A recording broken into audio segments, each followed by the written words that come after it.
సాయంకాల సమయములో సంధ్యాదీపారాధనలో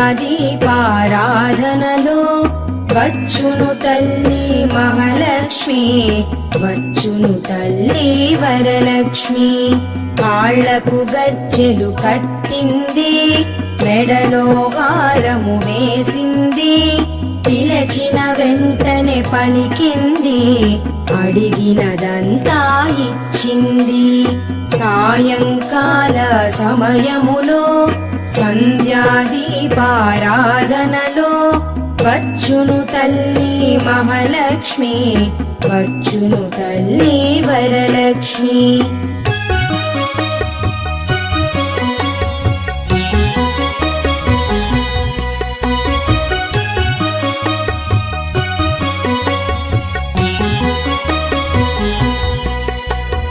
ధనముల